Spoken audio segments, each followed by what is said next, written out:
business, grow your laser business, blah, blah, blah. And really, I was just going to make sure I say hello to everybody and talk about growing your laser business. Hey, guys. What's up, guys? Welcome to Laser Source Podcast, the #1 podcast if you want to see some dome head. I don't know what that means. What is that? What is dome head? It's the light directly above my head is oh, word. It's not usually like that. Why is it like that? I needed the extra lighting, so I uncovered that one. Normally it's covered. By the way, it looks like Richie's already leaving. Bye, Richie. Yeah, Richie's effed up. I'm glad you're feeling better, bro. Just rest, recover, man. Yeah, I hope everything went well. Thoughts and prayers. Yep. Really. Vinny was first tonight. Ooh. Bronson was second. Very nice. Engraved Green was triple first. Snarf.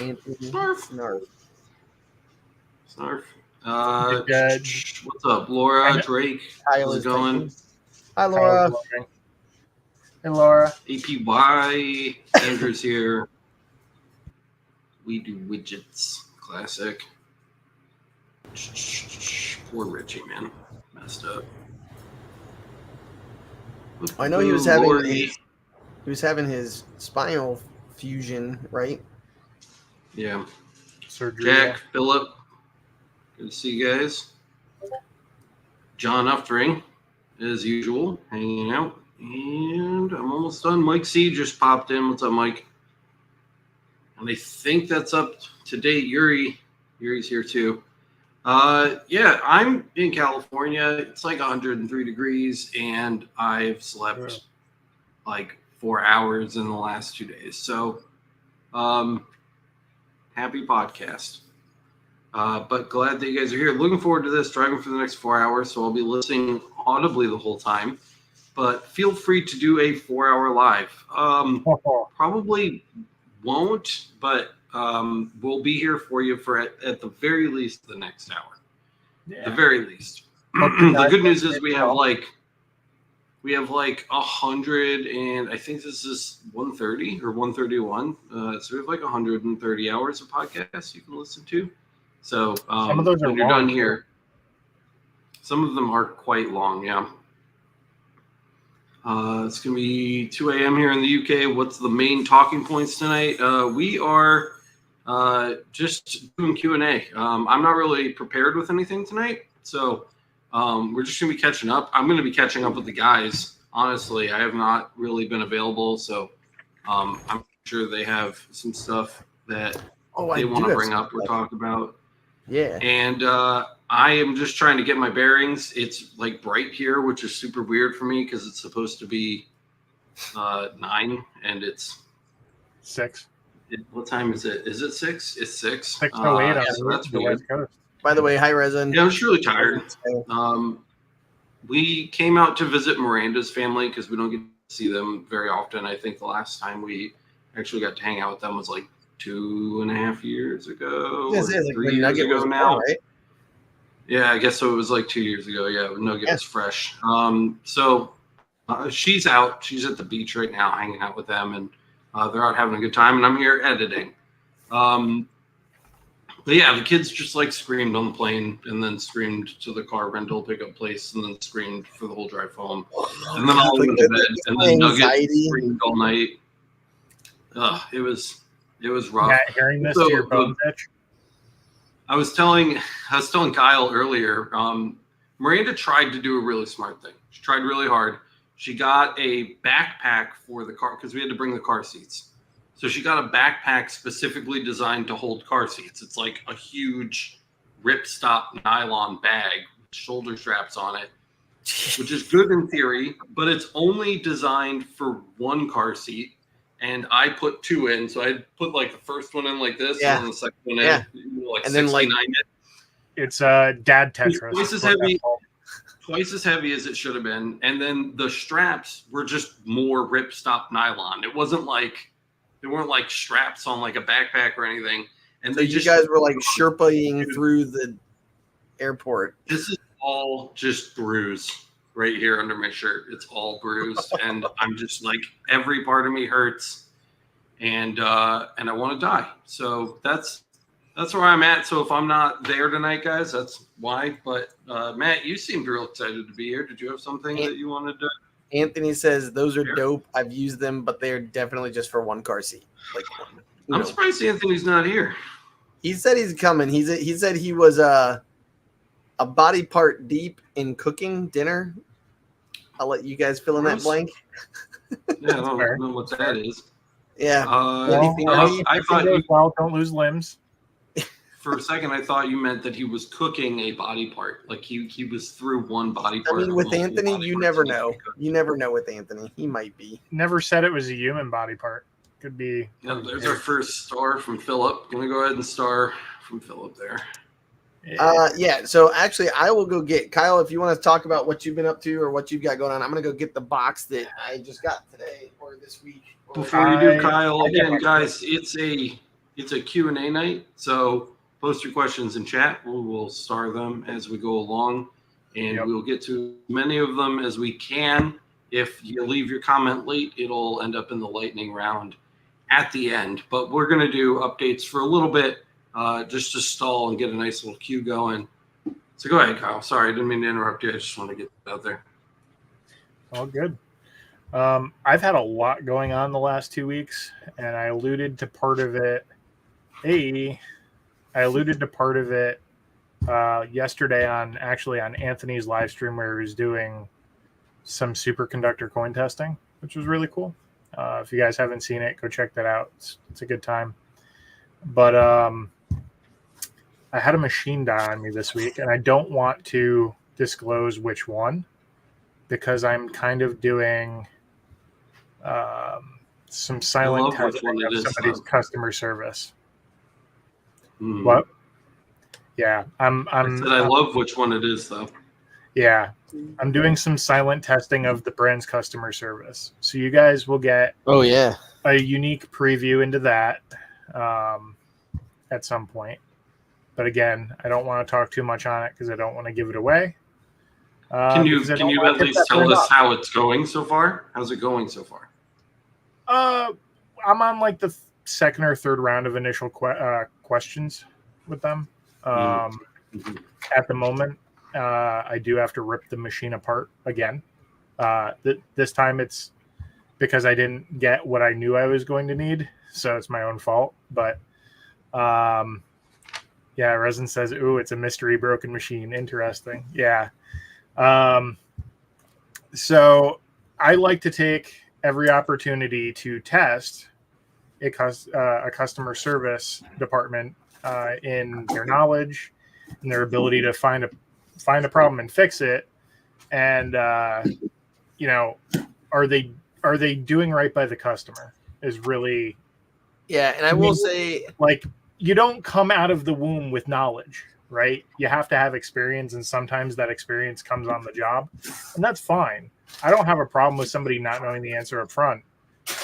I don't like it when they don't do right by the customer. Is my biggest problem. I was gonna say you're really good too at asking questions in a way where you're not trying to trap them, like you're not doing anything. Because like Kyle is, I want them to do their thing. I want them to do their thing. Yeah, I'm letting them take the reins.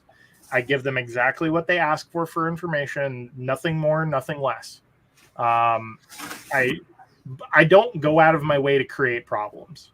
Let me emphasize that. I'm not breaking stuff just to tie up customer service. I love that, Kyle. That's cool. Are you going to do a video on it? I am. It's going to be part of a review update video that will be coming with it. I don't know if it's going to have a full review with it or if it's just going to be about the customer service experience. But there will be video. I'm saving all of the correspondence and all of the video troubleshooting that I'm doing where I'm kind of hiding myself and my voice. That will also be included so you guys can see exactly what they're seeing too. So. Okay, I got one more box this week too. So I'm also exhausted. What is the actual problem? Can you talk about that or not? Not yet. I think it would be leading right now. I don't want to do too much on that. It's major functional problem, as in the laser is non-functional at the moment. Laura wants to know if you know the answer already. Do you already know how to fix the problem, and you're just seeing how they're helping you? Or? I have it narrowed down to 2 components, and I'm letting just doing what they tell me. I'm not trying to lead them to the answer, but I have it narrowed down. If I spent more time on it, I could probably figure it out without a problem, without even replacing it. What it is, I would need to replace the thing that's broken, but it's I could probably figure it out without the replacement in hand. Interesting. Initial impressions. So much stuff. Come on. We'll get there, Mike. I will be talking about that as well tonight. Yeah, I want to hear about that. Yeah. Let me tilt my camera. You guys can see the index back there. Oh God, reverse pointing. The index X from Maxi. I've also been testing that for the last month. Can you point to it again? Let me see. Oh, there it is. Index. I see it. Bottom right corner. God, reverse Can you give us a refresher on what exactly that is? There's a lot of ways you can describe it. It is a linear stage. It's an indexing X table. It's an extension axis table. You could call it a lot of things. What it is really freaking cool. I do have a whole video. Actually, I have 2 whole videos. One of them is still in the process of recording. But so far I've filmed it doing a lot of index testing. So I don't know if you guys have all seen it, but this one's now stained because I had my drink on it. But I did these back in December. I ran another whole batch. There's like 20 more freaking coasters here. I have a pile of garbage coasters that I ran through it a bunch until they were dead, and those are now garbage because I basically chewed through them because I was literally running this thing through its paces for days on end, just trying to put it in a major production environment. So I just kept running material through it. In the process, I also tested 3 lasers with it. Most of my testing so far has been index testing, and people coming from EasyCAD will know that term, but people who grew up with Lightburn will not. We call it repeat marking. So again, you guys will probably know the video for repeat marking the circular jig cutout or fixture cutout that we made on live stream, and I followed that up with an update video where I corrected my mistakes and shared some learning experiences. Well, that is rotary repeat marking. This is linear repeat marking, so it follows a line back and forth. The other cool thing you can do with this, which I'm prepping to do, I'm not ready to do it yet because I need to go back to clearing out space and unripping apart a machine. My whole shop is chaos right now. But I'm prepping to do an entire machete in a single engrave without stitch engraving it.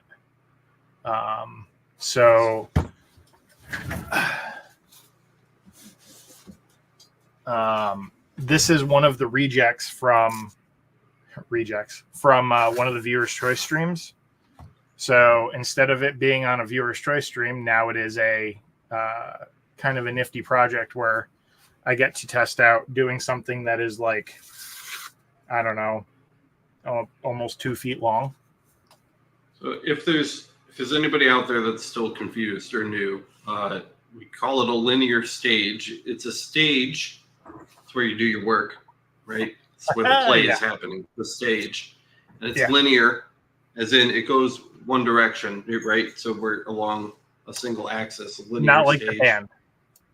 You can use it in 2 ways, right? You can use it as kind of like a pseudo limited fly marking where you have like 20 coasters in a straight line and it marks a coaster moves, marks a coaster moves, marks a coaster moves. Yeah. But you can also use it in a continuous function where it will literally roll along like a rotary would, but along the entire length of the axis, which is how you're planning on doing the machete.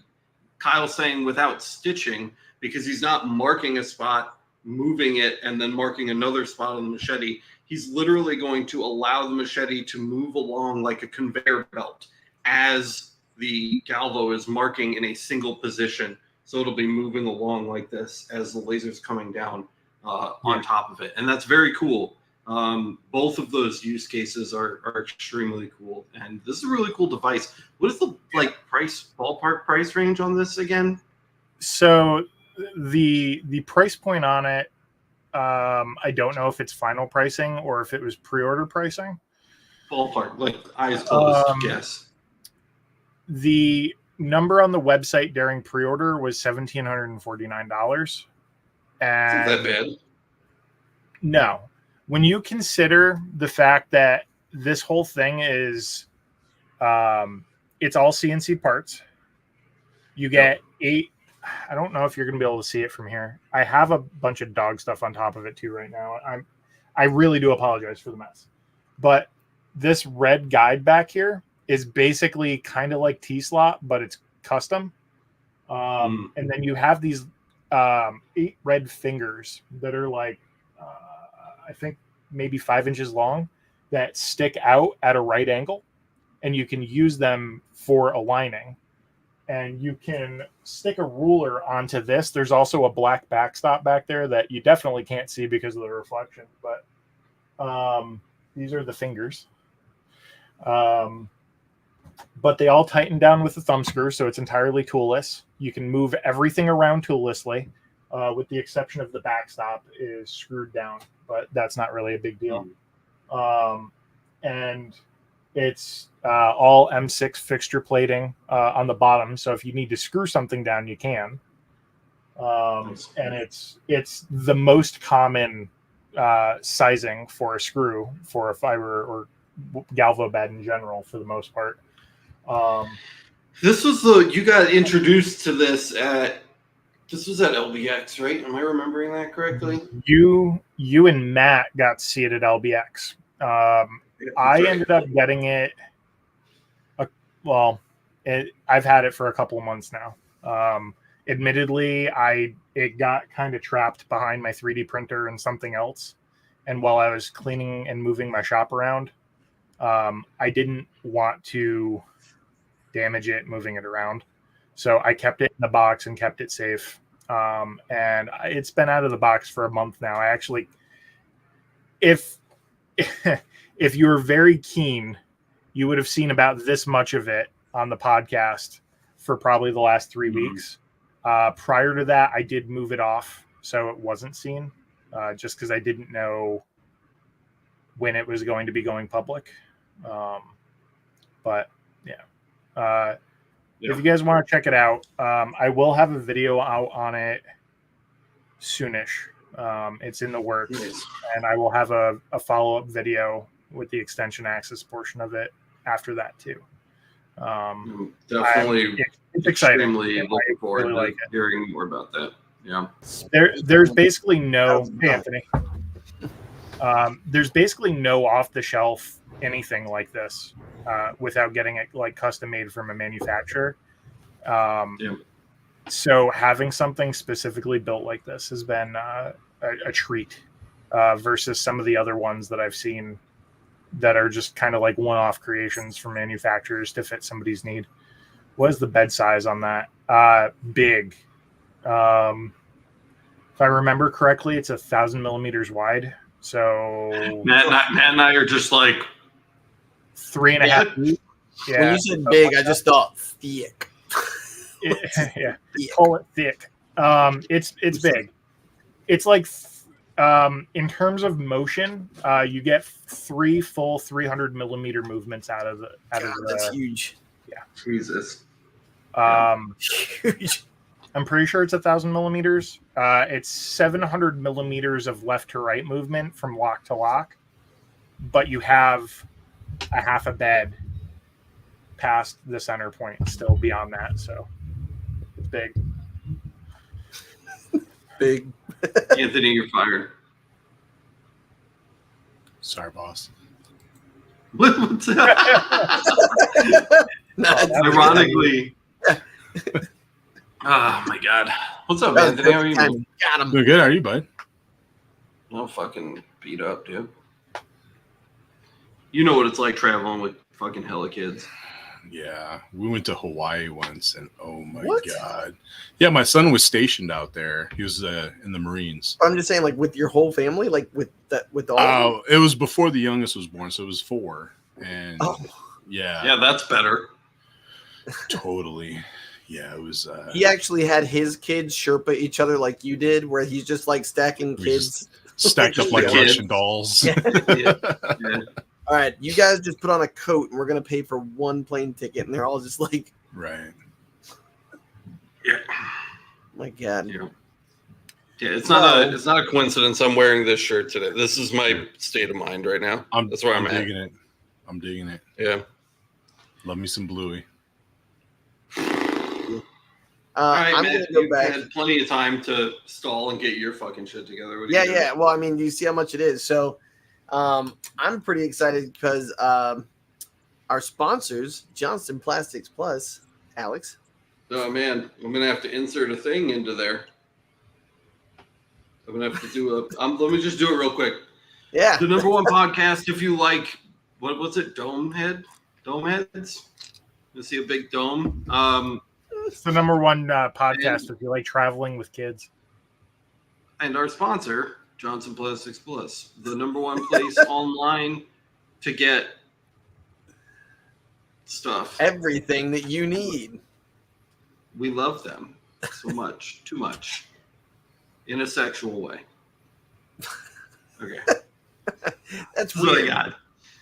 I had to make it weird. No, so actually, I was just gonna do an unboxing, and Anthony, I was waiting for you to get here, and actually, Kyle stalled perfectly to the point where you're here. So yeah, like basically, Johnson Plastics Plus sent us stuff, especially because if you're wondering why it's called Build Your Laser Business, it's literally what Anthony gave me the idea yesterday without meaning to probably. But we were doing a coin last night on his channel, which, by the way, if you haven't checked it out, go subscribe to his channel. Anthony, plug. Beamed Up Laser Works on YouTube. And This it was fool's been called. dropping videos. You dropped a video when I was in the airport, and I couldn't was do cool. anything. Here's the live stream. Yeah. Yeah. For almost 4 hours. It was a lot. And- Yeah. Did you Like, guys so, post yeah, it? so my Did thought- we get that posted?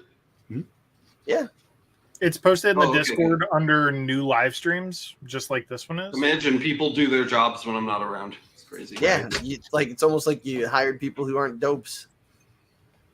So, well, I mean, like 50-50. Yeah, that's fair. But yeah, so what ended up happening is we inadvertently people started logging in and they're kind of asking about pricing and like how do coins really, can you run a business off of coins? And we were having some really good discussion about business, and I just thought it would be really smart to talk about it, especially because it's July. A lot of people are starting their Christmas in July stuff, which if you just bought a laser, yeah, drop the link in chat, man. If you just adding bought it a to the laser, like I description. know, I saw up here, I started, Scott A said, I just received my new X-Tool S1, but won't be able to set it up for a month or so. How much initial testing and dial-in would you recommend when I do a setup? Just a few material test grids or more. And so we'll answer that in a second. But there's a lot of people who are buying that, all kinds of stuff. And also somebody asked about sublimation. So it all ties together. But these are the kind of things that you should be thinking about. So bamboo coasters for laser engraving, right? Oh. So those just got sent to me, and I feel like this is where most people start because you can buy these. I mean, it's cool that JP Plus sent these over and they have them, but a lot of people go to their local stores and buy them. I know Anthony and I were talking yesterday. A lot of people go to what's the store you told me? I go to Marshall's and Ross. Marshall, there you go. Yeah. And they have a lot You'll of see a Big ton of lots. bamboo. Yeah. Big lots too. Yeah. Big lots. Big And lots live with bamboo. But that's where, like, so to me, that's a great place to go find some really cheap items for testing, and also like dialing in your laser. But then the really nice thing is, like, look how nice this is. Like, everything is together. It's in a box. And so that's the kind of thing where basically, like, we can run this through. My plan is to run this through sublimation, because these are actually sublimation blanks, believe it or not. So they're bamboo sublimation. And oh, Alex killed himself. All right, by accident. But anyways, my thought is running these through the CO2 Galvo and running these through the UV, getting you guys some settings, because these are big summer ticket items where, like, to me, at least for me, people are buying all kinds of really like starter level Christmas gifts. Like, they see it and they're like, that's a good stocking stuffer.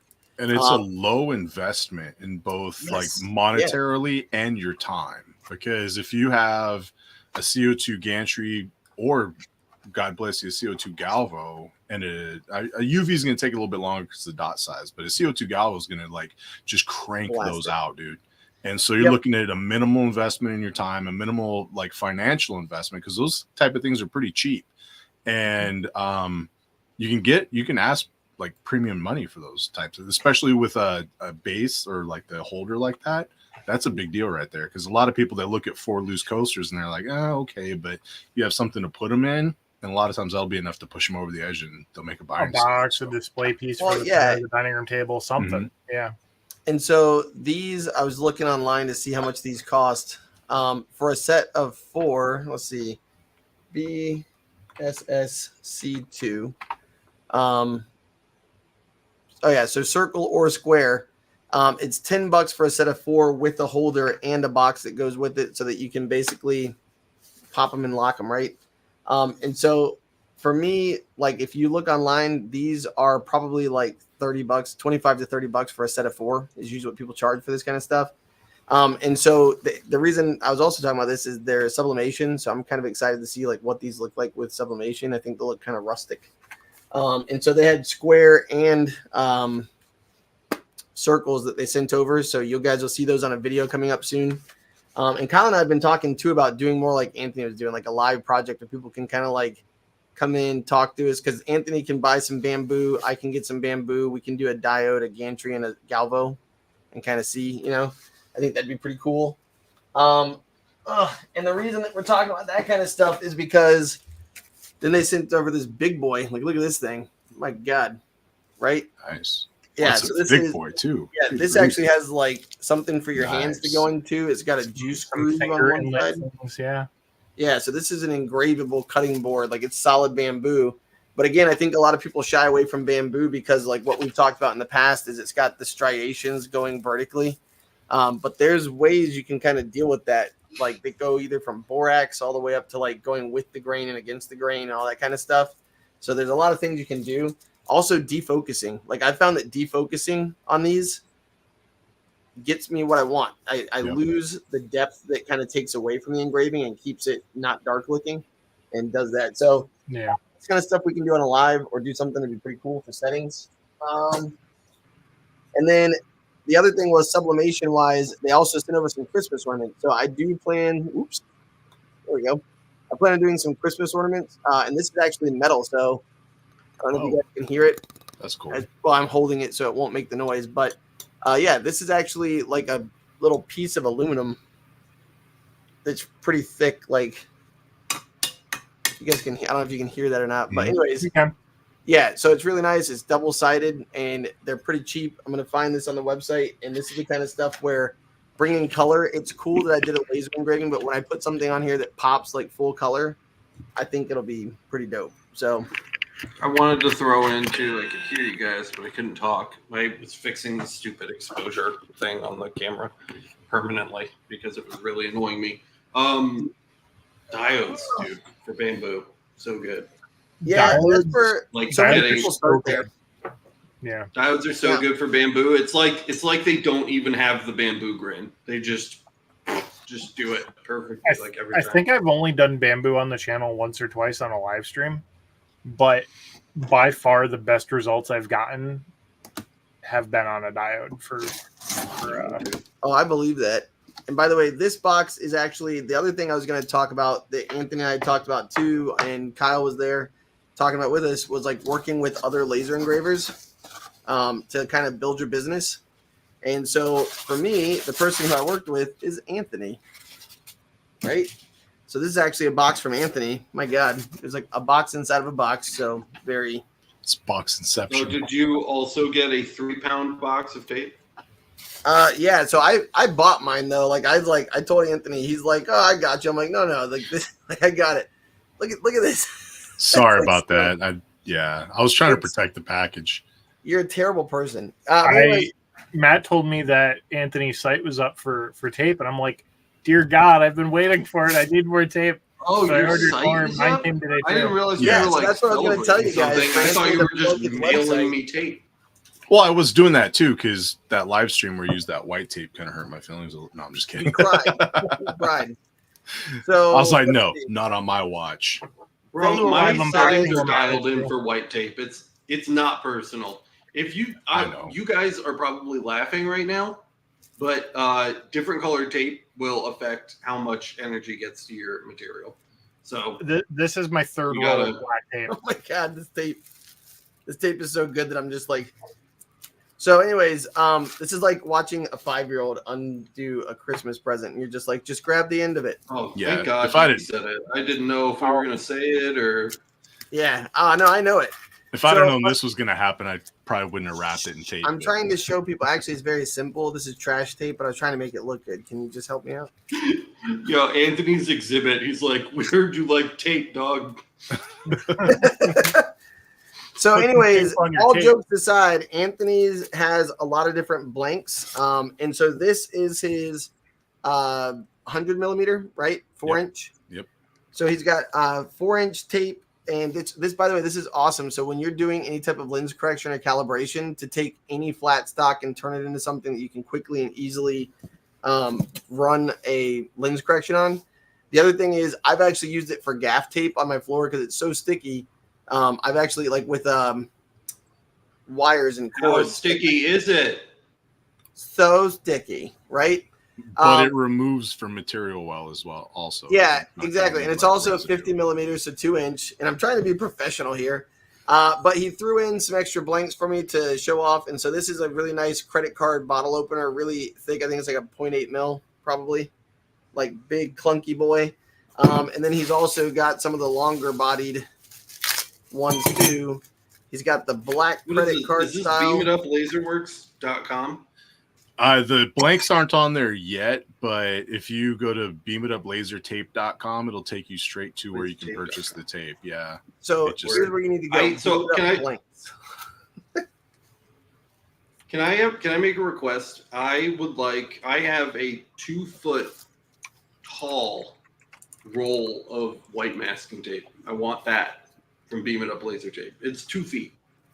It's literally 2 feet. And I use it, I do pull-outs.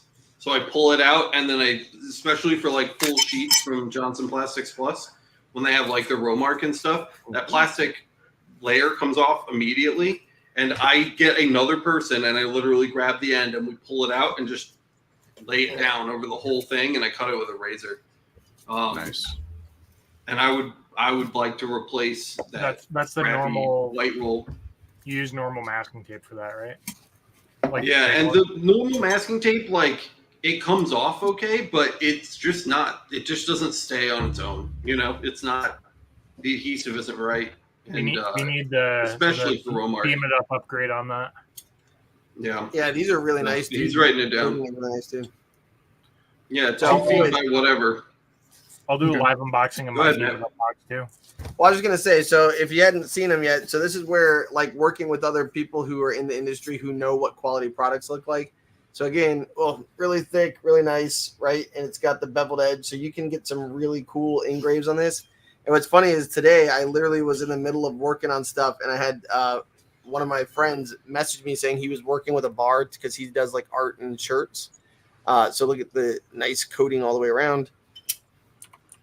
They got the stainless steel, thick, nice ones. And then, yeah, so these would actually be great for what the bartender or the guy who owns the bar was wanting. So lots of cool stuff. And there's even more stuff down here, but I don't want to keep talking too much. But there's like, it has so much stuff. It's okay, Kyle will talk. Open your box. I'll just live unbox mine as well. Why not? I'm gonna open this. Why don't one of you throw a question up from early in the list and we can answer? Oh my questions. God! Shout out to this person, Star Slinger SRJ Smoking Spot on Elliott and Salem. Who are you? That is a big part of my 20s, and I gotta shout that out. Hell yeah. The Smoker's Corner across the street from the cafeteria. That was like my jam. That's a very bizarre, very specific thing. All righty then. Continue. Is that Sorry. what, San Rafael Junior College? What is that? Santa Rosa Junior College. Yeah. Santa Rosa. Okay, gotcha. Yeah. That's so. What a weird comment, man. All right, here we go. Infinite. So I got 2 big rolls and 2 little rolls, and to give you an indication of how much tape I've gone through since Anthony started carrying this stuff. This is my second order of tape, and I've gone through 3 rolls. I'm on my last roll, and I just restocked. So, and yeah, I also got some throw-ins to try out. So thank you, Anthony. Fancy Very nice schmancy. of you. You're welcome. I like this. I like the stainless steel stuff you're picking to stock because it just warps so easy when you try to do anything that you can only do on steel. You know, like if you're trying to do a Z mark or like a hot anneal, and you're trying to do that on stainless that's too thin, it just, I mean, literally like it just looks so bad. So this all looks really hefty. Yeah, that was one of the things that I wanted to make sure of. I think most of it is either 0.8, and I believe the credit card ones are 1 millimeter plus thick. So they really do hold up well when you're doing an engraving. And another, I mean, where you buy it from, it doesn't really matter. But I have a bunch of those things in stock in my shop. And like when people come in and they get things from me or I do work for them, I'll throw one of those in for free. And just be like, hey, I appreciate you coming to me. Here's this, you know, have a beer, you know, you'll never be caught not being able to open up a cold one wherever you're at. And I had some people come in and they were doing a barrel head for their wedding that I engraved for them. And just off the cuff, I like sent them a picture of the logo that I was doing on the barrel head on one of those black bottle openers. And they ordered 60 of them. So I made twice as much off of the bottle openers as I did on the barrel head. Yep. So I tripled up basically my profits just by giving away one free. To me, they were only a couple bucks, you know. So spend a couple bucks, give away a couple bucks of free stuff, and make a couple $100. Yep. So beamituplasertape.com, right? Yes, sir. Yep. And that'll take you. By the way, don't be freaked out when it jumps you to his main site. He has a feeder one, so it's just like when you're thinking laser tape. It just gets you there fast. Yeah, it takes you directly to it. It forwards you to the right place. All right. Yeah, it should be in the description by now, I think, too. So adding it if it's not. I'm going to start jumping to some questions. You boys ready? As ready as I'm going to be. Okay. My gantry is currently down, Philip says. I have a major alignment problem. I need some assistance, guidance. I may have it solved, but I'm interested in possible upgrades while I have it disassembled. Philip asked the question, and we can try to help you out. Philip has a follow-up starred in the story. Oh, nice. Okay, cool. Sweet. Let's find them. Where is it? Here it is. Using the American Photonics tool from M number 3 to M number 2, I can get the dot on top of each other. By the way, that's mirror 3 and mirror 2 in the near and far position, but when traversing the rail, the beam moves left and right in between close and far. Yeah. So I think Mirror 3, 1, 2, 3, mirror 2. I can get it on top of each other. So between the mirror on the left and the one on the gantry over the lens. Yeah, but then from far away, it's from near and far. It's in different places. Is what he's saying, right? He's saying that they're on top of each other where they need to be, but during travel, the beam is moving, which is bad. That's not a good thing. Usually when I see that, it means the gantry isn't square to the tube. The gantry isn't parallel to the tube. Yes, your x-axis. Or something's loose, which would be an easy fix. You know, Yeah. so if you're going to tear the whole thing apart, I mean, the first thing I would do is just unscrew and reseat everything. It's an easy thing to do. You just grab an Allen wrench, take off all your mirrors, and then put them back on. Make sure they're all nice and tight and equally tight, and then redo your alignment again. And if it's still happening, then you need to start looking at like issues with parallelism, because your tube has to be, I guess like this, your tube has to be parallel to your gantry. So if your tube is like this and your gantry is not like this, you know, and it's like that, that is going to cause issues during movement, specifically even if static alignment is good. And that's a terrible, terrible thing to fix. It's doable. You just have to basically, because your gantry, there's so many variables here. The gantry could not be square with itself, right? So you could have like a, what would that be? Like a parallelogram instead of a rectangle, which would be horrible. I don't even know how you would fix that. By the way, that's worst case scenario he's talking about. That's the worst case scenario. The second worst case scenario is that the tube is not parallel with the rectangle of the gantry, in which case your tube mounts would have to be, you'd have to pull the tube, then reseat the tube mounts and put the tube back in and make sure that the tube mounts are, again, parallel with the gantry before locking them in, which is just, I mean, again, very, very easy to explain, very difficult to do. And then the best case scenario is that something is just literally moving because of the force of the motors as you're traveling. But my guess would be the first thing, which is that, like you said, something is loose, and as it's traversing that axis, it's just doing this, and you'll see it almost looks like a timing or delay issue a little bit, but vertical instead of horizontal. And so if that's kind of what you're getting, that's what I've seen, at least when helping people on the Laser Master Academy. I've made a diagram over here, which I appreciate. I made a diagram. Okay, so this is your laser tube back here, right? So doesn't matter wattage, size, it's irrelevant. This is all just theoretical knowledge that's helpful to know, right? So if you have your beam is going in the direction to the left, right? So, no.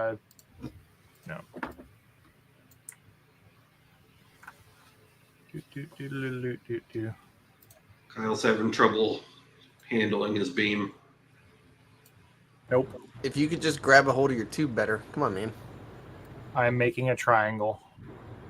Don't mind me. So if we have our beam shooting out to our mirror, right? Here we go. The beam is going to come down, hit this mirror, hit this mirror, hit this mirror, and then shoot downward through the lens into your material. What sounds like is happening is your tube may be off like this, which is why this alignment is okay and this alignment's okay, as this whole gantry is moving like this. But when you get to this mirror, the additional compound angle that's occurring as you go left to right on this is going to be a lot harder to compensate for. So when you have the tube square to this axis, you just have to make a bunch of right-hand corners, basically. 90-degree angles. It makes for a lot less compensation.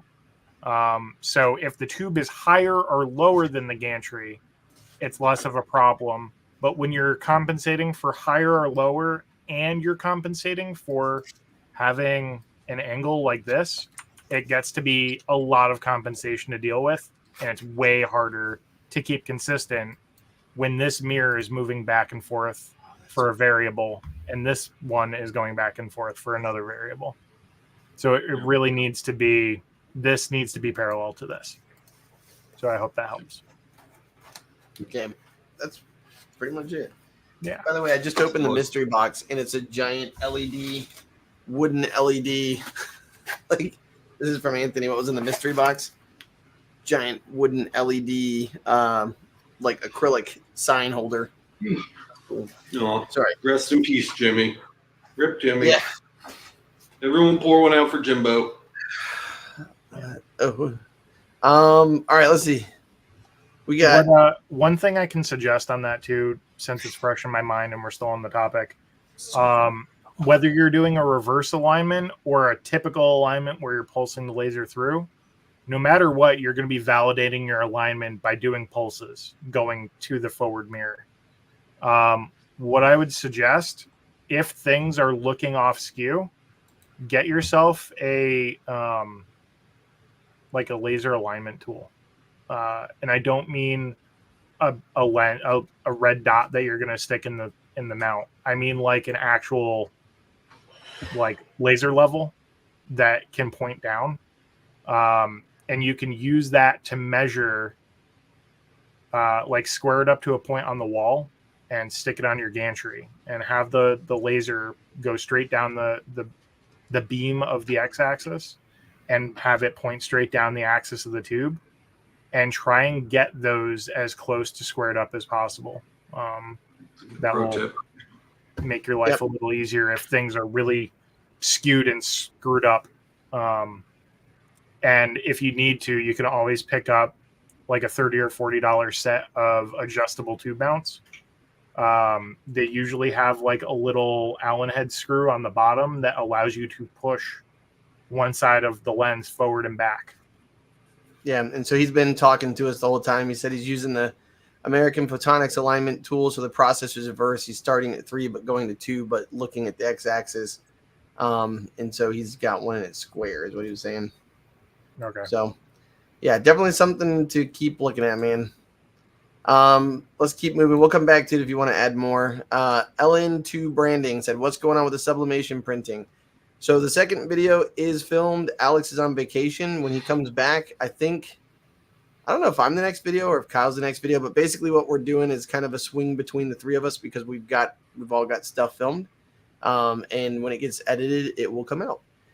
But Kyle and I were talking about, since it's July, doing some like Christmas ornaments type stuff, or working on some stuff live, doing some lives. Anthony might join, Alex might be there, whoever. Because I have a boatload of like round glass ornaments I could tinker around with. Yeah. And stuff. I could do diode and UV, maybe even CO2 possibly. That's what I'm saying. And then, like I said, I really want to do some live sublimation to show you guys. I don't want to say it's like easy. Like, you do have to have some thought process to it. And there is some stuff with images and that kind of thing that I talk about in the video.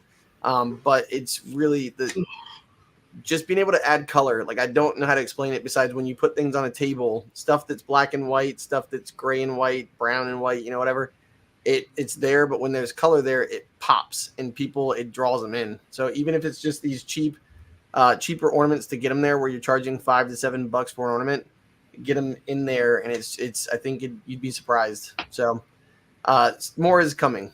All right, here we go. Laser of Love. I need to upload the UV library into Lightburn. I only have one lens. I have a question. I need to upload. You mean download the UV library? Is that the question, Laura? Am I slow? I'm tired. I might be So yeah. So wherever you're getting your material library from, whether it's from the site, the community library, shared settings, doesn't matter. If it's a ready to go library, you can just import it from the bottom right. So where it says load, when you go to material library in Lightburn on the bottom right, that's where you can load it in. If it's coming off the site, that's whether or not you got your library from lasereverything.net, if you go to lasereverything.net/free laser settings and scroll down, there's a section called instructions for use. And the second video in the bulleted list is install your library in Lightburn, and then in parentheses it says Galvo. If you click that should be a relevant step-by-step guide to getting that installed. Yeah, and I can show you real fast because like Kyle and I literally had this problem the other day. Mine wouldn't load. So like really fast, you go like here's your laser that you pick. Go to library, click load. It should come up with this window. It's your file finder, you know. Mine. Nope, sorry, I fucking overwrote you, dude. My bad. There you go. Oh, you're good. So mine is right here. It says laser devices for the new computer because I just got this new computer. And so for me, it says laser devices for the new computer, the Galvo cut libraries, and then I've got all my different ones here. So that's where I would double click the one that's appropriate for it. So if just make sure you know where you download it to, I guess would be my best tip. Like literally make it something really obvious. Like mine is, because I'm a dummy, this is on my desktop. I called it laser devices for new, like, hey, dumb, you know, like, because my brain. And then a Galvo cut library, boom. And it's all right there. So then when you load that one in, it will populate it like the other ones should be populated. Yeah, there you go. I think Alex is about to show it, but one thing to note is that we don't have a starter settings pack yet for UV. So what you're actually getting off of our site is the community shared settings. Which would for be, UV. So if you go to database and we come down here, Vinny built this. Thanks, Vinny. As we've been shouting him out. We go to laser settings database here, and we go to UV Galvo settings. There's not much in here. So if you own a UV laser, contribute to this, please. But there are a few things in here. It looks like it's mostly 5-watt. UV laser settings are fairly difficult to catalog, just because there are, I think, more variables than we're used to seeing with other lasers. But we are making a concerted effort to add to this. I know I have some from like the Johnson Plastics Plus testing video that I've been doing. So I really want to get those settings in there. I'm slacking on that. He right before he left for vacation, he was saying we need to do that, and then he had to pack, or well, Miranda had to pack, and he had to do all the schlepping. So so if you saw the leatherette video I did, there's a slate one coming, a tumbler one coming, and a wood one coming actually. Yeah. And really so cool. all of those will be going in here. But really, it's a community library. The fiber laser one is like 43 in it now, and there's like 73 or 80 total at this point that I just haven't finished porting over. So, I think at some point we'll probably end up making 2 UV library packs that are just ready to go. There's going to be one for inverted pulse sources and one for non-inverted pulse sources, and you're going to have to know which is which. And it's a lot more convoluted than normal stuff, but it is a goal that I have for laser. Because when we started working with the Ingu versus the JPT, Alex was like, "What? You guys' settings are trash." We're like, "No, they're not." It's like a whole thing. They work great. Yeah. And then we tried them out, and they're like, "No, they don't." And then we figured it out. Someone pushed on Yuri's comment. That's Yuri's 100-pound cheese from the Discord, if you guys didn't know. Knows his stuff. Is that true? Yep. Yeah. That's awesome. Thanks, Yuri. Appreciate that, man. I'm looking forward to speaking of thank yous, thank you, Laura. Appreciate it. Thank you, Laura. There's Laura's weekly super sticker contribution. Thank you. It is a pair with a thank you battle on it. And by the way, she's part of the Maker Army, so always thank you. Yes. Yeah. All right.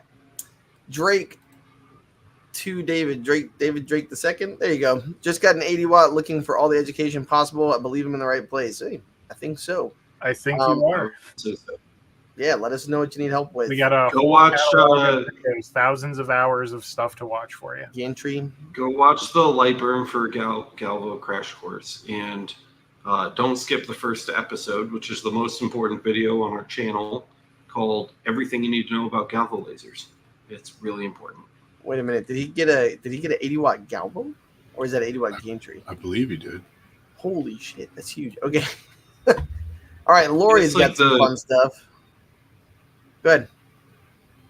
I was just gonna say that's like the Mactron. It's an 80-watt JPT M7. Oh my god, Jesus. Okay. I have. Oh, I was thinking of CO2 Galvo for some reason. I was like 80 watt. Oh, I was gonna say, yeah, Kyle is like 200 watt lasers. I'm not. I told you I'm tired, man. I've been traveling across the country with children. It's okay.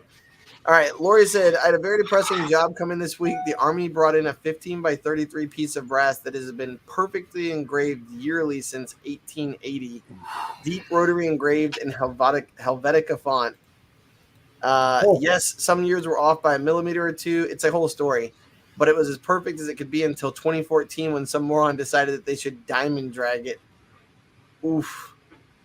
Then in 2017, an even bigger moron decided that Times New Roman was a better font, and why not make it larger? I think that was the oldest thing I've ever seen engraved every year. Holy shit! Yeah, I starred those because I've seen similar things where it's just like 70 years of perfection, and like I've gone to painstaking lengths to try to reproduce classic engravings, like painstaking, like bending over backwards, everything I could possibly do. But there's always like a year or two on there where it's just like some moron got a hold of it and they're just like, you know what? Comic Sans. it's like zero effort. I totally relate to that. So you got wingdings? You got wingdings up in there? Yeah, dude. Oh, God. That sucks. I hate to see it. Yeah, I've thrown away so many pieces. And also, sorry, I'm delayed because I'm in California, which is something I'm not used to. That's one part of the reason I'm delayed, but yeah. Times New Roman is nowhere near as good of a font as Helvetica. No. Times New Roman sucks. Mike C had asked about the linear stage, but I think you did a great job explaining that earlier. Let's see. LN2 Branding says, I'm expecting 100 watt MOPA M7 and a 10 watt UV from Haoshin in a month. Lots of learning ahead. Yes. Big boys. Hell yeah. Those are some big boy lasers, yeah. You went straight to the cannons. Yeah. You'll enjoy them. Have patience. Especially with the UV. And don't be afraid to start the low end of the power scale and then work up. Yeah, if you were there for the first live stream I did with the 100 watt, I literally accidentally blew a hole through 3 millimeter thick stainless. That's why it was called the Death Star. Yes.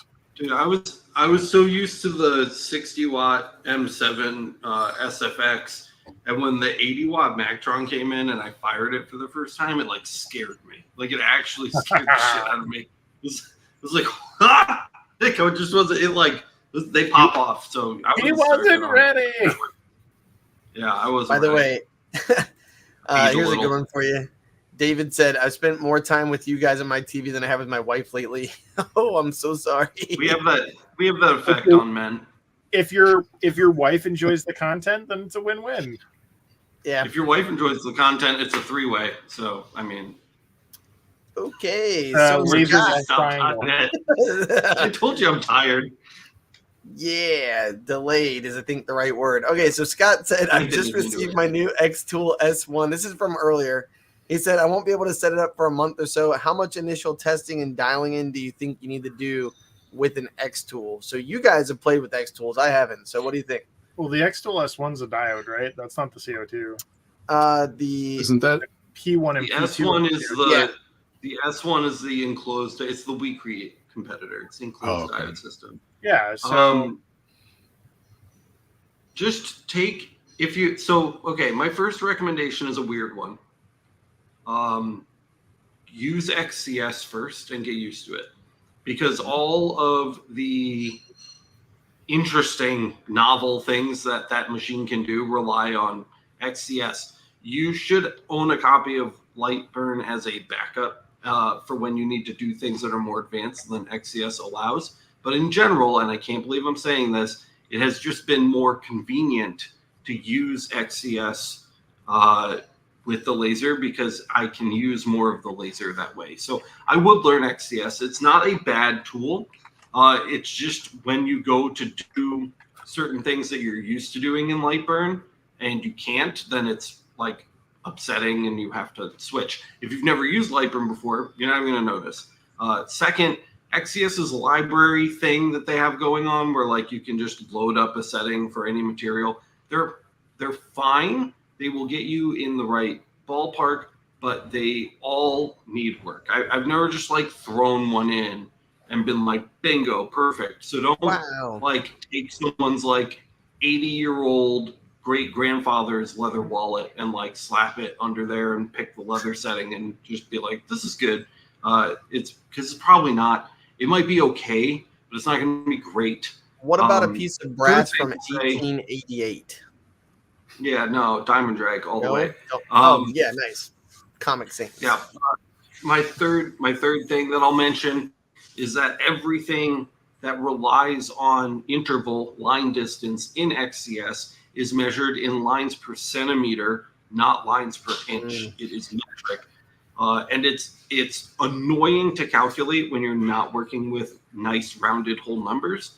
We do have a calculator that Vince just put up on the website. So if you just go to lasereverything.net, it's one of the first links right on the homepage. It says LPI to LPC calculator. You can click it, dump DPI that you think is about right in, and it will spit the conversion out in LPC for you.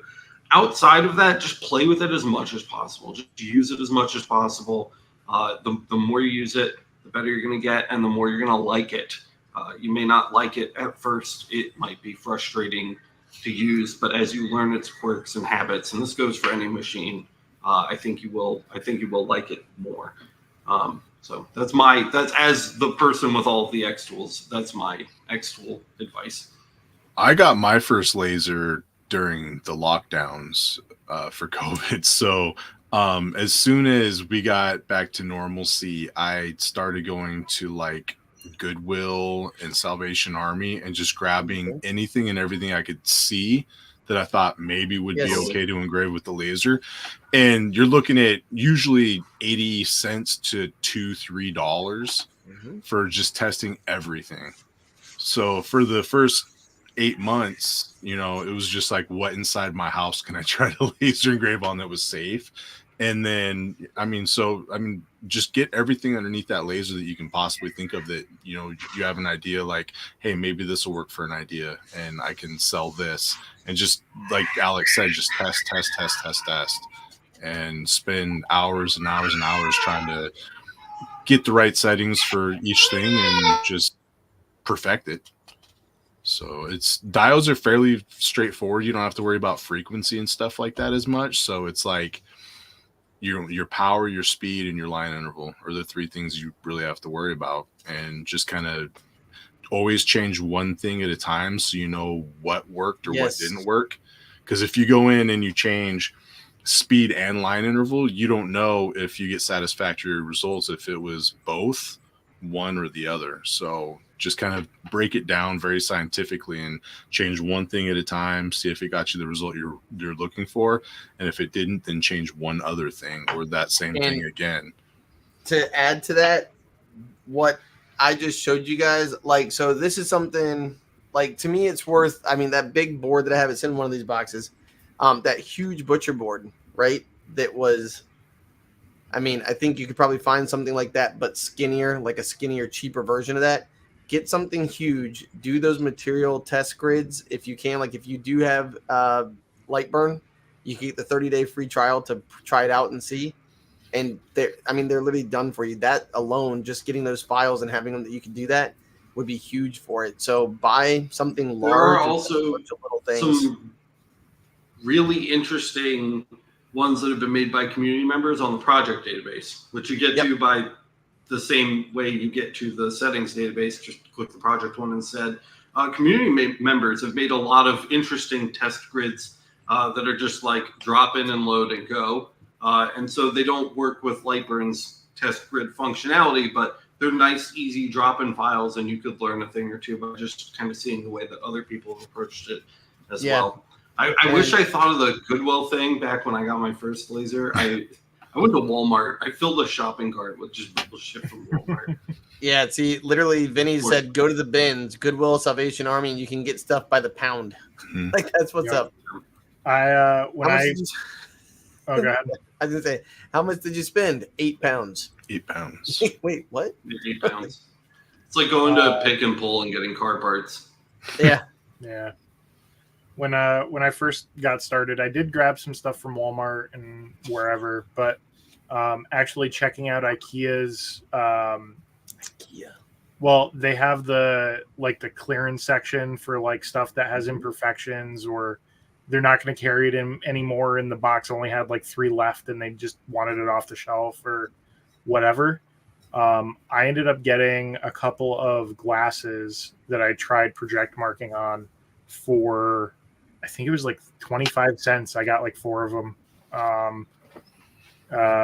Resin says Hobby Lobby clearance section. That's a good spot too. Yep. I did get a bunch of stuff from Goodwill when I got the fiber metal tumblers. I picked up a couple of flat. I don't even know what they were. It was basically just scrap metal to me, but repurposing something that has already had its useful life and burning through it when you know you're probably going to ruin it is usually the best way to go in terms of like longevity of material, but saves you money too, which is nice. And yeah. And I'll add to that for the last thing too is because we got a bunch more questions. But so to me, I kind of went the other way with what Anthony said, which is instead of going for a bunch of stuff, my thought was I got to pay this damn thing off because my wife is like on me. She's like $3,000. What did you even? Right? And I was just like, it's gonna make us money. It's fine. And she's like, yeah, okay. Because I'd never run one. So I went to IKEA and I actually got they were the Acacia. Is that what you told me is the right way to say it? Because I always said Acacia, but apparently is not Acacia. That's a type of bread or something. Hey, Acacia. Anyways, but this is one of their spoons. So we were just talking about this last night on Anthony's show. So again, like that's the idea of like building your business. These are $2 spoons, and I can sell these for $20. Believe it or not. Yeah, and like that's it. Like I use the CO2 Galvo now, but I had a Boss 1420. There was a 60-watt laser, and it would do the same thing. And so you buy something that's nice and flat, and you put on there something like, it's only as good as when Mammy makes it. You know, it tastes the best when Mammy makes it. Only as good as Acacia. And by the way, yeah, it always tastes delicious when it's Acacia. So anyways, and that's the thing. Like I didn't ask for $20. There was a lady who said, hey, I saw these for $20 somewhere. Can you make them for the same price? And my answer was yes. And so I did. And I mean, like, what are you going to do? And so I put these out there. Like, for me though, what I actually did, so that was just this year at Mother's Day. I made a couple $100 for spending, 10 or $20, I think. But the other thing was for me, what I did was, IKEA had those $5 cutting boards, and I went in and I'd buy 5 at a time. And when I took it, I made $125. I took 25 and I bought 5 more. And then every time I'd make $100. And literally I did that. I think I made $1,800 doing that. Just telling people, hey, $25. It's like a perfect gift, like $25 cash with tax, because you should always charge tax as a business. And but anyways, doing that kind of stuff is how you build your business. It got my name out there. Then people started asking me for like, hey, can you do other stuff? And that's where I started doing what Anthony talked about, because I had some money. I actually would take like out of that $100, I'd take like 75 maybe and pay off, and keep 25 for like experimentation and learning.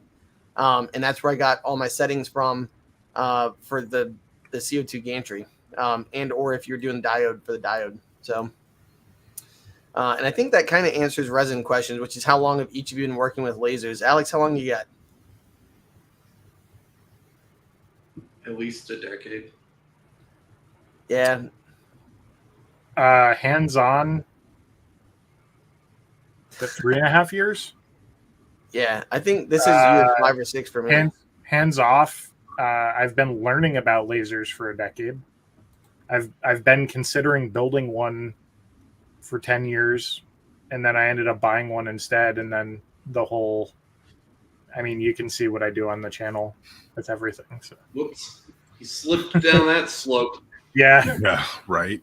Eventually I'll get back to the goal of building one at some point, but I think I've surpassed my goals with lasers by a long shot at this point.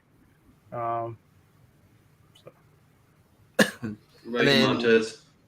You Me- did it during COVID, right? it was like April, May of 2020 is when I got my first diode, and it was pretty much nonstop diode for a little less than 2 years until I got my first fiber, and then just kind of took off from there. Now I have 2 fibers, a UV, a handful of diodes, CO2. It's an addiction, but it's fun. Yeah, and it's because like for me, it was like I hated not being able to say yes when people be like, "Can you do this?" You know. Yeah. For me, mine went out like I bought a used CO2 laser off of Facebook. Basically, I paid that off, and I sold it to pay for my newer laser, which was the 24 by 36. Then I got the fiber, which is when I came on here, and then that led to a UV, and then the CO2 Galvo. And then that's actually one of the things that maybe one of you guys can. John asked, acacia is a bear, or sorry, acacia. Acacia. It's very like Midwestern sounding. Focaccia. Acacia is a bear to engrave with a diode. Is it easier with a CO2? I would say yes. I don't know about diodes. I would say acacia is nicer on CO2, and diode takes the crown with bamboo. Yeah. My experience with acacia, if you drench it in mineral oil and then engrave it, you end up with a lot better burn that stands Really? out. Yeah. Oh yeah. For sure. That's what my trick has been, is like I just soak it in mineral oil, like if it's a cutting board or whatever, and then I'll engrave it then and then wipe it down afterward. And the oil keeps the wood from like igniting and burning, I guess. And see, I defocus on it like about 6 millimeters, and I've never had a problem. Yeah. But I also blast it with air. So, Scott said diode to CO2 seems like a big complexity step. Is that right? It's pretty. If you're going from diode gantry to CO2 gantry, it's bigger, and there are some differences because of the wavelength, and the dot size is going to be a big factor. But I would say I can't even say more powerful anymore because we see 60-watt diode modules now. But yeah, it's more more brute force with the CO2. A CO2 is punchier, it's fatter, it's heavier. It's more like a big laser cannon, whereas the diode's like a little. Yeah, like using it. I would also say scalpel versus a steak knife. That's almost exactly what I was going to say. Yeah. I would also say a CO2 is more classically industrial as well, and also serviceable because of it. Because it does have long-standing roots in factories. So you're going to have an easier time servicing something for a CO2 than a diode. The mirrors are a thing, Scott, but once you do 2 or 3 alignments, you can do them in 20 minutes. I did mine when I first got them, and I haven't really touched them since because they've always been fine. Like, Yeah, and I move my lasers constantly because of the show. Constantly. And they need to be realigned all the time. And I have a lot bigger problems. It's not a reason I wouldn't get a CO2. It is a scalpel versus a steak knife, but sometimes you need the steak knife. There's definitely a great many things I would rather do with my CO2. And to Kyle's point, you often get much larger bed sizes, which make accepting new projects you weren't able to do with a diode much easier. So there's very, very, very good reasons to have both. I will say too, that makes it paying them off easier because you can run more things. You can usually run them a little faster. And then on top of that, you can accept jobs that have a larger payoff because it's not everybody can do them. So that goes hand in hand with that. All right. Good questions, man. Does anyone know if there's an equivalent setting in Lightburn that RDWorks calls reverse compensation? I'm not familiar with RD. I spent offset maybe 5 minutes in there. Let me look it up. I was going to say, it sounds like offset. 5 minutes. All right, so Kyle will look Laura, that up. why are you lost in the website, Laura? What are you trying to find?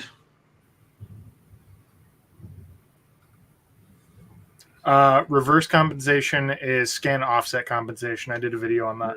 Oh, okay, yeah. Scanning offset adjustment. Can is you the video title? Click at the end of the show. Click on our profile down below this window. And on the right-hand side of the profile, when you scroll to the right, you'll see a little search button along the toolbar on the right. Click on that and type in compensation. And my video will come up with offset compensation.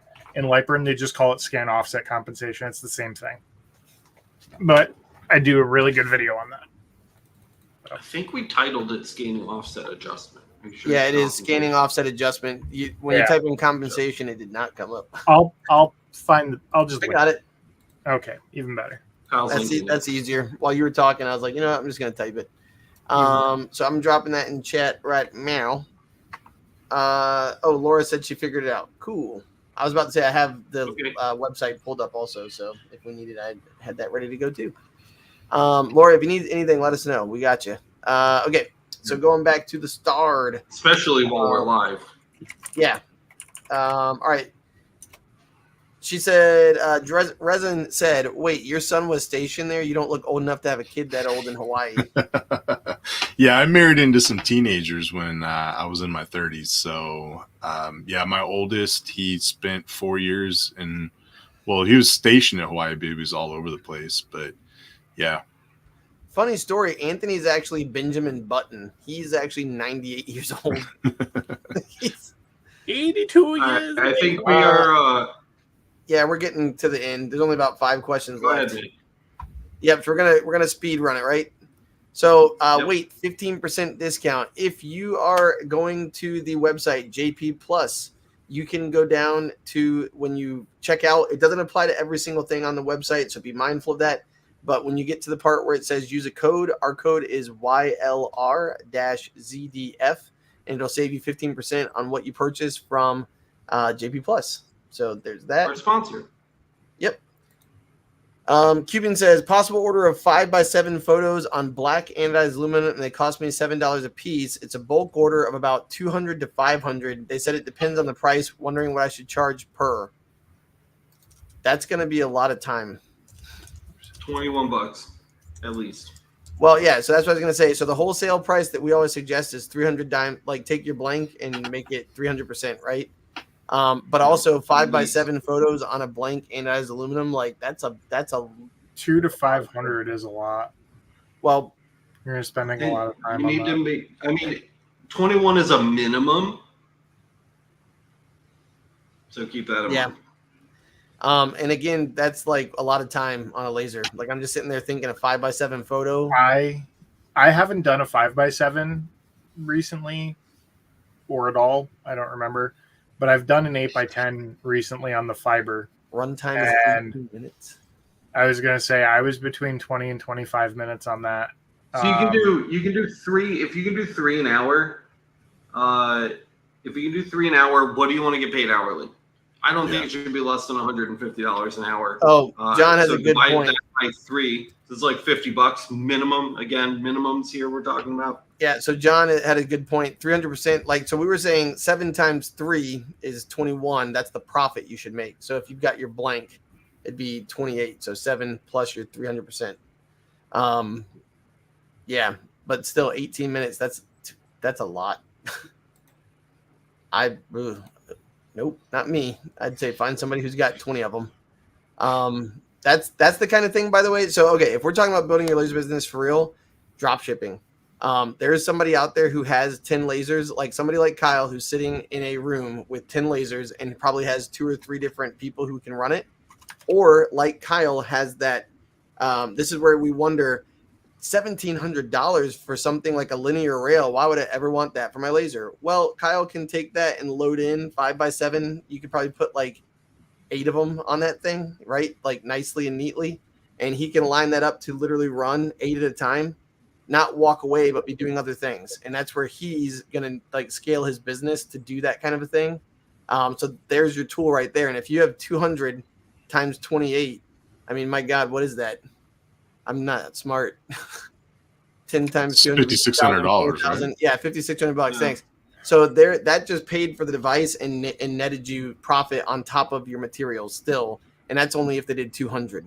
So, and then when you do that, that's now something you can say you do. So if we're talking about how to build your laser business, that's a good way to do it. Or sending that out to somebody saying, hey, tell me what you could do this for, and then, figuring out your profit in there somewhere. So that's my suggestion. We are officially from this point forward lightning rounding it. Yeah, got it. Okay. Laura said, how was your dinner? It's fantastic. Done. Thank okay. What is his website? Looking for a masking for gold fill on fiber? One more time, plug yourself here. Lasertape.com. It's in the description. Thank you. So then Philip said, would upgrading the whole rail block assembly be worth trying? It's not going to have anything to do with the rail block assembly. Your alignment issue is specifically related to things not being parallel and on the same plane, or the mirrors themselves needing to be reset and then go from there. There you go. Philip, I would say if you're on Discord, bring that conversation to CO2 Gantry chat, and maybe we can dive deeper into it. Yeah. All right. Super quick lightning round note, because this is the first time that I've heard anybody say it. They need to be parallel and on the same plane. As Kyle mentioned. So they need to also occupy the same vertical plane. They can't be like this. But yeah, again, you can correct the one thing off, but both is on the Discord. Go. Yeah. Yeah. All right, and then the last one. Here we go. Last question of the night. Nancy said, what would be the CO2 laser that all of you would recommend for a first-time user to CO2? I want a 20 by 24-inch work bed minimum. I have really, though I haven't published anything about it, it's like a mystery to the public. I've really enjoyed my time with the Ranger 3 from Light Object, from Marco over there. It's an amazing little compact machine with easy access to all of the components if something goes wrong. It's got a small footprint. It actually fits on a desktop, and I absolutely recommend it. If you care about supporting the channel, you can ask us for an affiliate link in the Discord server or the Facebook group, and one of us will get you one if you want to check it out. But it's been really good. It's going to get a glowing review from me when I get around to writing. I think in terms of their Nancy's minimum size requirement, you'd have to go to the next size up. Oh, then the Mirage then. Yeah, which is also big, but not taking up a whole room big. So yeah, it's definitely big. I was gonna say I would also. Alex has done a video on the Aeon series. If you're talking about the fact, and so this is why I jumped to them as a possibility. The fact that you said a first-time user, they've got a lot of service. They've got a lot of really good customer service, which is why Alex took one of the, I think that was one of the things you figured out when you did your video. Is that basically they've got people that can get in touch with you, and they're there to help you, and they're here in Florida, so they're actually, it's not like, so one of the things is you can absolutely save money by buying directly from China, yes, but if you're a first-time CO2 user and like you have YouTube, you have friends that you meet on Facebook, and then you basically, like when something breaks though, you need like a tech who can help you break things down, because you only have us for 1 hour of the week when we do a Q&A. So I know that's kind of a longer answer for lightning round, but find a company who has really quality customer care. Yeah, from Aeon, you'd be looking at a Mirror 7 to fit that sizing requirement. Which I think that's what you have, right, Alex? Or you have the or the if you're 9. Oh yeah, Mirror 7 or bigger. Mirror 7, Mirror 9, and then if you want a big machine, you got like the 14, and there's another one or something. Oh yep, there you go. Laura said Mirror 7. She owns one. It's amazing. Yeah. That's also. I can't do the metric math in my head. Wait, what were the size requirements? 20 by 24. So that would be 1600, right? So if you look at Light Objects machines, you're looking at the Falcon. Just wanted to throw that out there. It's the Falcon. I'm so tired. Kyle's like, you're special, man. It would be like 500 by 600. There you go. Thank you. Millimeter. You have a CO2 yet, Anthony? You have a CO2, right? What do you have? I have an 80-watt Omtech that I bought from their certified pre-owned site, and I got I was like a $1,700 discount from new, on an 80 watt 600 by 900. And when that thing showed up in the crate, it was well packaged and it was so clean that I would swear it was a brand new laser. So a lot of those times they actually have a showroom. Mhm. So a lot of those times the pre-owned ones are actually either showroom models, ones that they were showing off at an expo or something like that, or it was just like a customer ordered one or more of them and it was one of the returns they didn't need or decided they wanted something else, and they go through the machine and fix up whatever by the way, that's another way you can support the channel too, and we do have an affiliate link. If you're interested, let us know, we can shoot you that. But the last thing I'll say too is glass tube or RF tube. If you want to do just fast engraving, RF tube. If you want to do cutting and stuff, get a CO2 with the glass tube, which is the Aeon Mira line. So all right, I think that's everything. And Alex, look like he's gonna die soon. Plus I know the babies are there and Miranda's back, so I think we're done. Yeah, look at this. I don't want to do this, but that's the. All right, that's so the for anybody status who, I was about to make that really big. Yeah. I'm All right. glad you did.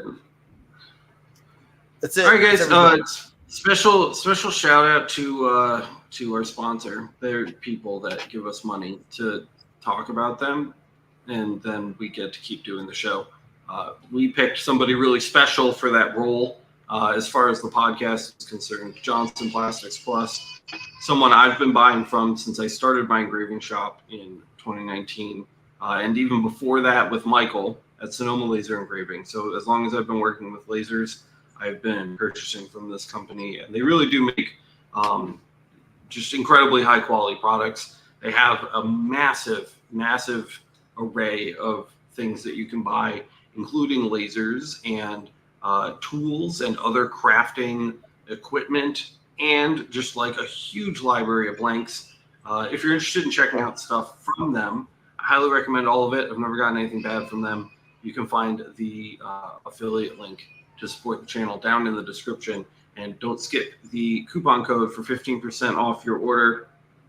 YLR-ZDF, all capitals, but it may change in the future, so be mindful and click the link below. Yeah, and so that's it. We love them very much. Also, Anthony, thanks for coming here, man. Appreciate you. Thanks for having me, dude. It's a pleasure. I like sitting down with you guys and shooting the breeze. And then I guess your kid wants you to go love them or something. I don't know. Yeah, I hear it. I'm dreading it. Matt and Kyle, thanks as always. Everybody who was here live tonight, I appreciate all your time. Looking forward to seeing you guys again next week. Keep an eye out for new episodes. I'm all set up here on vacation for editing, so we should have some new stuff coming out soon. And I think that's all I've got, so I will see you. See you next one.